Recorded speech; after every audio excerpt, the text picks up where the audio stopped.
કેમ છો? બધા મજામાં હશો? ચેપ્ટર 1 સંખ્યા પદ્ધતિ સ્વાધ્યાય 1.5 નો પ્રશ્ન 2 આપણે કરવા જઈ રહ્યા છે અને આગળના વિડિયોમાં આપણે ઘણા બધા સ્વાધ્યાય અને પ્રશ્નોની ચર્ચા કરી છે. જો તમે ના જોયા હોય તો એને ખાસ જોજો અને પહેલા આગળનું પાકું કરજો. પ્રશ્ન 2 માં આપણને કીધું છે કે સાદું રૂપ આપો અને પહેલો દાખલો છે 3 + √3 અને બીજા કૌંસમાં 2 + √2. હવે અહીંયા કરવાનું શું છે? તો આ બંને કૌંસ વચ્ચે કોઈ નિશાન નથી, એનો મતલબ કે ત્યાં ગુણાકારનો સંબંધ છે અને આ દ્વિપદીને આ દ્વિપદી સાથે આપણે ગુણવાની છે. તો 8મા ધોરણમાં તમે જો આવી રીતે ગુણાકાર શીખ્યા છો કે a + b હોય ને બીજા કૌંસમાં c + d હોય, તો આને આપણે ગુણવું હોય તો કઈ રીતે ગુણાય? તો સાહેબ એક કૌંસ તોડવાનો, a લખવાનું, એની બાજુમાં c + d લખવાનું, પછી આ બીજો વત્તા b લખી દીધું, પછી એમાં પણ પેલો કૌંસ c + d થઈ ગયું. હવે આને a ને c સાથે ગુણો ac, પ્લસ આને d સાથે ગુણો પ્લસ ad, પછી આને b ને c છે તો પ્લસ bc, આને b ને d સાથે ગુણો તો પ્લસ bd. આ રીતે કંઈક આપણે ગુણાકાર કરતા હતા. બસ એ જ રૂલ્સ ને અહીંયા ફોલો કરવાના છે. ચાલો આપણે એના જેવું કરીએ. કઈ રીતે થશે? ઇક્વલ ટુ ની સાઈન પાડી દીધી. ચાલો આ કૌંસને તોડીએ. 3 અને અહીંયા છે +√3. ચાલો હવે આ 3 સાથે પહેલા આ કૌંસને ગુણી નાખવાનો છે, એટલે કૌંસમાં લખી દીધું 2 + √2. કૌંસ પૂરો. ચાલો √3 ની બાજુમાં પણ પેલા કૌંસને ગુણી નાખીએ 2 + √2. ઓકે, આટલું તો થઈ ગયું. ચાલો હવે સાહેબ જેવું આમાં કર્યું તો AC AD એ રીતે 3 ને 2 સાથે ગુણીએ તો 3 × 2 ચાલો થઈ ગયા 6. પછી અહીંયા પ્લસની નિશાની હોય 3 ની આગળ તો પ્લસ ગુણાકારમાં પ્લસ જ થાય.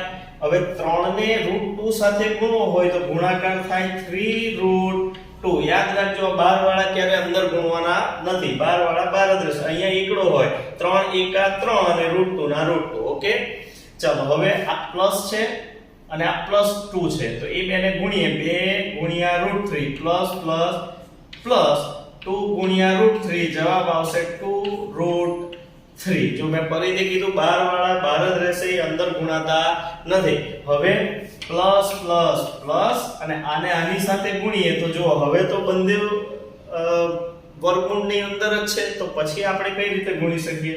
વર્ગમૂળમાં 2 × 3 એમ કરીને ગુણી શકાય. ચાલો હવે 6 + 3√2 + 2√3 પ્લસ આ થઈ જશે √6. હવે તમે જોઈ શકો છો કે કોઈ પણ પદ જે છે તે એક પણ પદ સજાતીય નથી. સજાતીય એટલે સરખી કરણી વાળા હોય તો એ સજાતીય કહેવાય. આ √2 છે તો આની પાછળ પણ જો √2 હોય તો એ બે પાછળ સરવાળા બાદબાકી થઈ શકે, બાકી એમ થતા નથી. તો બસ હવે આની આગળ આપણો દાખલો જતો નથી, એટલે આ આપણું સાદું. Thank you. બીજો જોઈ લઈએ. એમાં કીધું છે 3 + √3 અને બીજા કૌંસમાં 3 - √3 અને વચ્ચે કોઈ નિશાની નથી, મતલબ બે દ્વિપદીનો ગુણાકાર કરવાનો છે.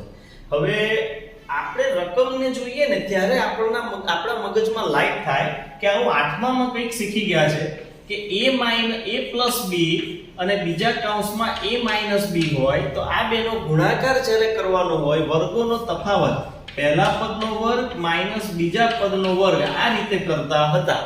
તો બસ a² - b² આ જે વર્ગોના તફાવતની રીત છે એ જ આપણે અહીંયા ફોલો કરવાની છે.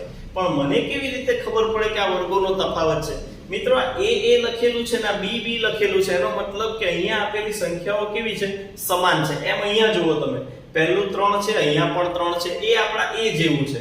અને આ √3 છે ને આ -√3 છે એટલે એ આપણા b જેવું છે. એટલે આ નિયમને અહીંયા ફોલો કરી શકાય. તો ચાલો આપણે એ નિયમને ફોલો કરીએ. તો આ બંનેનો ગુણાકાર કરવો હોય તો પહેલા પદનો વર્ગ -√3 આખાનો વર્ગ આ રીતે કરી શકાય. ચાલો હવે તમને બધાને ખબર છે 3 નો વર્ગ કેટલો થાય? તો કે 3 × 3 3 તાલે 9. હવે √3 નો વર્ગ કેવી રીતે કરવાનો? તો મિત્રો √3 × √3 આમ કરો તો હમણાં મેં કીધું હતું કે અંદર વાળા અંદર ગુણાય. તો એનો મતલબ એમ કે √3 × √3 કરો તો 3 × 3 એક વર્ગમૂળમાં જતા રહે. હવે શું થાય? તો કે વર્ગમૂળમાં 3 તાલે 9. હવે આપણે 8મું ધોરણ તો ભણીને આવ્યા છે. 9 નું વર્ગમૂળ કેટલું? 3, કારણ કે 3 નો વર્ગ થાય છે 9. ઓકે, તો એનો મતલબ એમ થયો કે √3 ગુણ્યા √3 કરવાથી જવાબ મને કેટલો મળી જાય છે? 3. સેમ એવું જ થશે જો √5 ગુણ્યા √5 આ બંનેનો ગુણાકાર કરવાનો કે તો જવાબ મળશે 5. √7 ગુણ્યા √7 કરવાનું કે તો જવાબ મળશે 7. તો પછી આપણે આટલી આખી લાંબી પ્રોસેસ ન કરતા √3 નો વર્ગ આપણે અહીંયા લખી દઈએ 3. ઓકે, હવે 9 માંથી 3 જાય તો જવાબ આવી ગયો 6. તો આ રીતે આપણે આ દાખલાનું ને આવા કોઈ પણ દાખલાનું સોલ્યુશન આપી શકીએ. Thank you. તો ત્રીજા દાખલામાં આપણને કીધું છે √5 + √2 આખાનો વર્ગ. હવે તમે આને બરાબર જુઓ, દ્વિપદીના વર્ગનું વિસ્તરણ. એટલે 8મા ધોરણમાં આપણે આવું ભણ્યા છે કે a + b હોલ સ્ક્વેર હોય તો એનું સાદું રૂપ કઈ રીતે અપાય? તો તમે કહેશો સાહેબ પહેલા પદનો આખાનો વર્ગ વત્તા 2, પછી કૌંસમાં પહેલું પદ, પછી કૌંસમાં બીજું પદ, પછી અંતિમ પદનો વર્ગ. આવી રીતે a² + 2ab + b² આ રીતે કંઈક આપણે સાદું રૂપ આપતા. તો આ a + b આખાનો સ્ક્વેર છે એના જેવું જ છે. આ a ની જગ્યાએ √5 છે, b ની જગ્યાએ √2 છે અને હોલ સ્ક્વેર છે. તો ચાલો એને આપણે કઈ રીતે સાદું રૂપ આપીએ? તો સેમ પેલી મેથડ થી ગોઠવવાનું. એટલે પહેલા પદનો વર્ગ એટલે √5 નો વર્ગ, ચાલો પછી વત્તા 2 લખી દીધા, પછી ત્યાં a છે તો પહેલા પદનો ગુણાકાર કરવાનો એટલે કૌંસમાં √5, બીજા કૌંસમાં √2. ચાલો ઓકે, આટલું થઈ ગયું. પછી વત્તા, અહીંયા પ્લસ હોય તો અહીંયા પ્લસ જ આવે અને માઈનસ હોય તો પણ અહીંયા પ્લસ જ આવે, અહીંયા માઈનસ હોય તો આટલે માઈનસ આવે, એવું કંઈક આપણે શીખ્યા છે. ચાલો અંતિમ પદનો વર્ગ તો કે √2 આખાનો વર્ગ. ચાલો હવે આગળના દાખલામાં જેમ ચર્ચા કરી હતી, √5 નો વર્ગ છે તો √5 ગુણ્યા √5 આપણી પાસે જવાબ કેટલો થઈ જશે? 5. ચાલો વત્તા 2. હવે આને કઈ રીતે ગુણાય? તો સાહેબ વર્ગમૂળ વાળા અંદર ને અંદર જ ગુણવાના. 5 ગુણ્યા 2 વર્ગમૂળમાં થઈ ગયું. ચલો પછી આગળ √2 નો વર્ગ એટલે જવાબ મળશે આપણને 2. હવે શું કરીએ?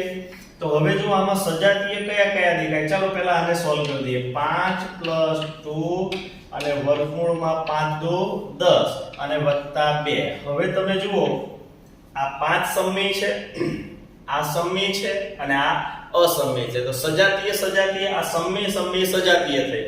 તો એ બેનો સરવાળો આપણે કરી દઈએ તો 5 + 2 વત્તા આ જે છે તે જેસે થે 2√10. હવે 5 ને 2 7 વત્તા 2√10. હવે આ સંખ્યા થઈ ગઈ સમય, આ સંખ્યા છે અસમય. બસ સરવાળો આટલે સુધી થાય, એની આગળ એનો સરવાળો થતો નથી. તો આ રીતે આપણે દાખલા 3 ને સોલ્વ કરી શકીએ. Thank you. દાખલામાં કીધું છે 5 - √2 અને કૌંસમાં 5 + √2. હવે વચ્ચે કોઈ નિશાની નથી, આ બેનો ગુણાકાર છે. ચલો ફટાફટ યાદ કરો. હમણાં જ કંઈક આ નિયમ આવી ગયો છે. કેવો નિયમ હતો? હા છે સાહેબ a - b ને બીજા કૌંસમાં a + b એટલે a² - b². હા, વર્ગોના તફાવત વાળી રીત આમાં વાપરી શકાય. તો આપણે એ જ નિયમને ફોલો કરીએ. તો પહેલા પદ આખાનો વર્ગ એટલે √5 નો વર્ગ -√2 આખાનો વર્ગ. ચાલો હવે √5 નો વર્ગ એટલે 5 જ આવશે, -√2 નો વર્ગ એટલે 2 આવશે. 5 માંથી 2 જશે તો 3. આ રીતે આ દાખલાને આપણે સોલ્વ કરી શકીએ.